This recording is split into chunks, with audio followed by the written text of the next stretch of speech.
So apparently, our primal ancestors had access to both steroids and guns. I guess I must have slept through history class that day.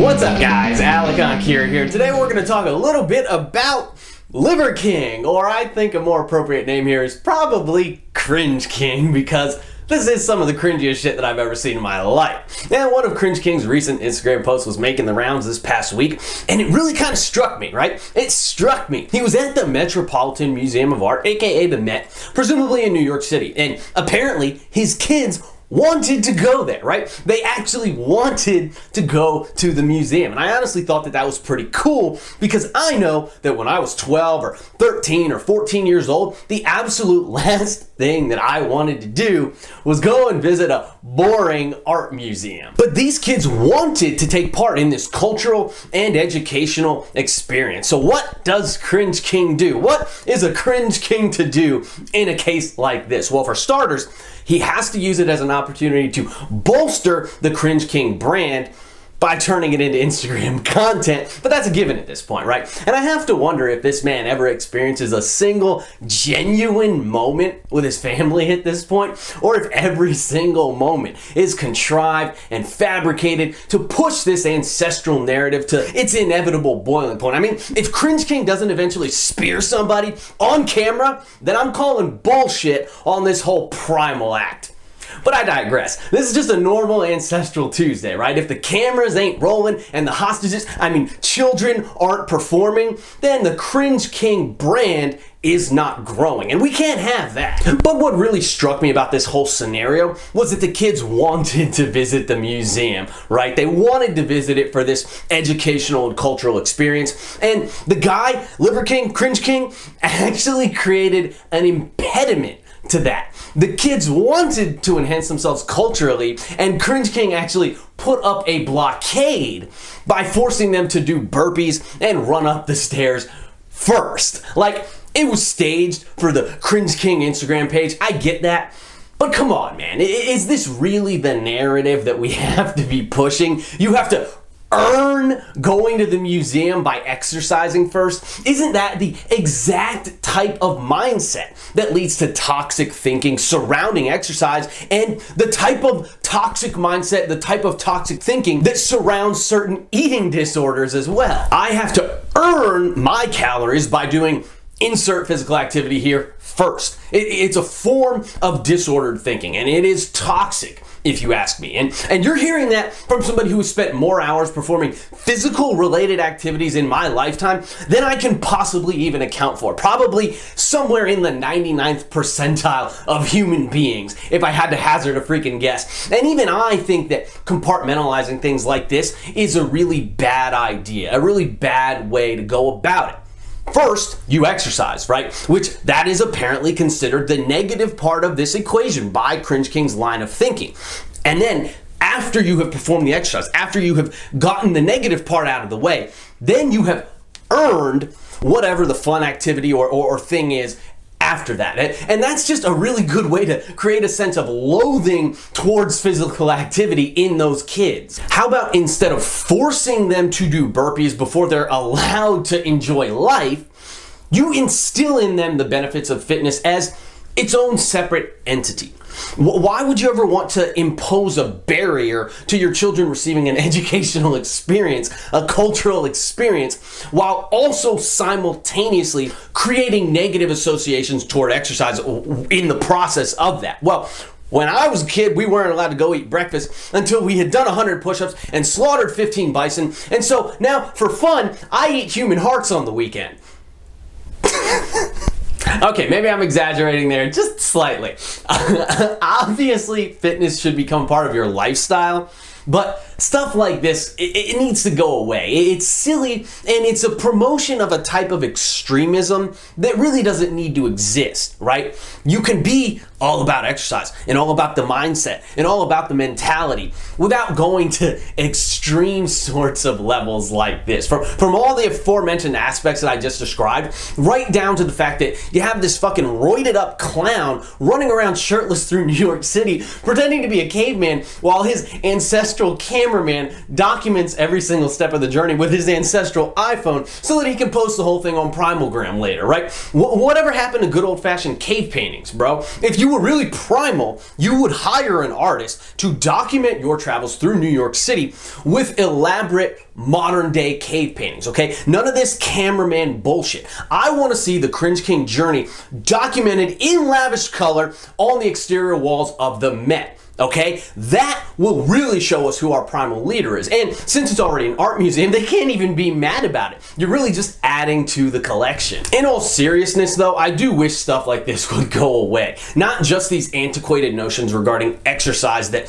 Cringe King is espousing here about having to earn everything enjoyable in your life by doing a burpee first or however else he's rationalizing it, but also just this whole contrived, over-the-top social media style shtick in general. The great irony of the Liver King is that he exists only because of social media. If there was no Instagram, there would be no Liver King because there would be no audience for him to perform for. That is the greatest form of irony in the world. The man who abhors modernism is intimately dependent on it and intertwined inside of it. And I have no doubt, right, that there is a real Liver King somewhere out there in the world, but I've never heard of him, and you've never heard of him, and no one knows who he is, because the very notions being espoused here by this individual would by default preclude you from that knowledge, and that makes this whole thing an act, a show for the camera with the end goal of selling more ancestral supplements, which is fine in many respects. I'm not anti-supplement, and we all gotta eat, and I don't knock the hustle. And to be perfectly honest with you guys, I would actually consider purchasing some of his supplements myself, just because I like the idea, right? I think that the concept is good, and I think that organ meat is highly nutritious, and that it should not just be going to waste as a matter of course in Western culture. But I can't support the company because its primary representative is so full of shit. You know who recently released a similar product though? Mark Bell. And he was able to convey the benefits of eating organ meats without the BS Oonga Boonga Caveman Act attached to the whole thing. So maybe I'll try his product instead. Because see, from where I sit, it's stuff like this, like the Liver King shtick here, that really creates a bad look for the fitness industry. You got this guy insisting that we all need to be eating this raw liver every single day, which is potentially dangerous because while he may be able to source raw meat that is safe for consumption, not everyone is going to have access to that or be able to do that safely, and some people may not even realize that it can be dangerous to eat raw meat unless you trust your source with impunity, right? So there is that. And then the cherry on top is just him running around deliberately making a mockery of himself for attention, as if the stereotype of the vain and obnoxious fitness influencer wasn't already prolific enough. Now, one last thing before I go, I want to caution you guys. If you've taken the Liver King philosophies to heart, you're spending more time in the sun, that's great. You're eating less processed foods and junk foods in general, that's also great. Where liver is concerned, it packs a nutritional wallop, right? I'm not going to argue against that. I'm not going to proclaim otherwise. It is a true superfood. But if you are starting to walk down this path, I would caution you to do your own research on the food beyond whatever little snippets and blurbs you may have heard from the Liver King himself. It is very high in vitamin A and is very high in copper. According to the United States Department of Agriculture, 100 grams of raw beef liver, that's about 3.5 ounces of meat, which is a pretty modest portion of meat, to be honest, at least for a lifting enthusiast. I can crush 16 or 20 ounces at once if I want, right? Be honest with you guys, I could eat way more than that, but I'll cap myself at 16 to 20 ounces. So 3.5 ounces is pretty modest. Now, a 100 gram serving of liver, 3.5 ounces, contains roughly 9,800 micrograms of copper.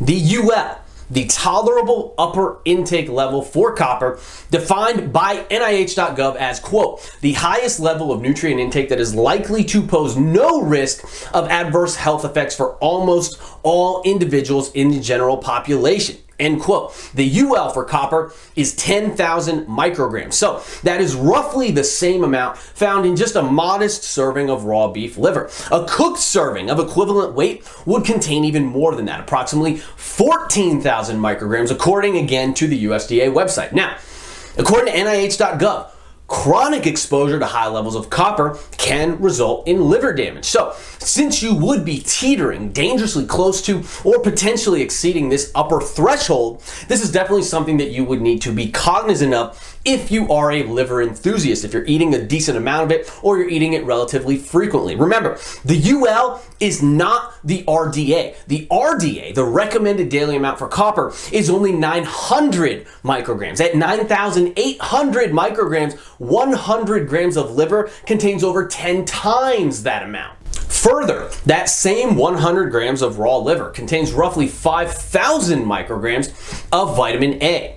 Now, according to Harvard.edu, the RDA for vitamin A is just 900 micrograms. So a single serving of raw liver is going to yield approximately 6 times the RDA for that vitamin, for vitamin A.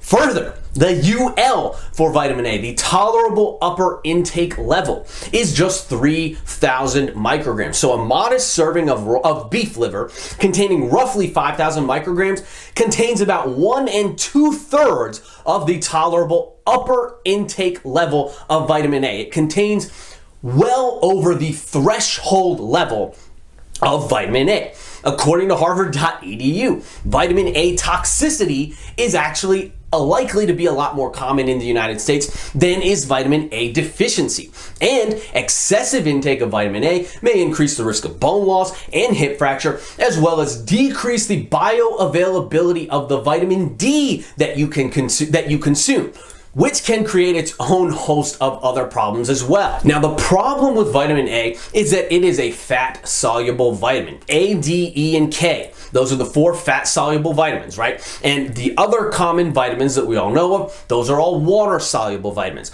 Water-soluble vitamins aren't that big of a risk of accumulating toxicity because they get excreted through the urine. We literally piss them out every time we go to the bathroom. So there's little risk of accumulation, there's little risk of toxicity occurring with, say, vitamin C consumption, right? Fat-soluble vitamins, on the other hand, they get stored in the fatty tissue inside the body for future use. They are not readily or rapidly excreted, and therefore they can accumulate inside the body to potentially dangerous levels, especially if you are consuming them frequently or in very large amounts, such as would be the case with vitamin A and frequent liver consumption. Now, I'm not a doctor and I'm not a registered dietitian, so please do your own research. I do believe that arming yourself with information is the most important thing that we can all do. And if you are starting to walk down this liver path, then I would just very much encourage you to do plenty of research. I think that learning about the potential pitfalls and the potential negatives of that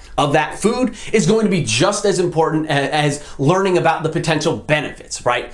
So that's just something for you guys to keep in mind, food for thought as you move forward down your journey. Anyway, that's all I got for today, guys. I hope you enjoyed the video. More importantly, I hope you found it informative. And I hope that you remember to analyze both sides of the equation here, no matter which side of the fence you happen to sit on going into this discussion. And please remember to smash the like button before you go. Share the video around if you thought it was helpful. And leave me some love in the comments down below as well. All that good stuff. Check out EnkiriEliteFitness.com for online coaching and training programs. And keep training hard. I'll catch you guys next time.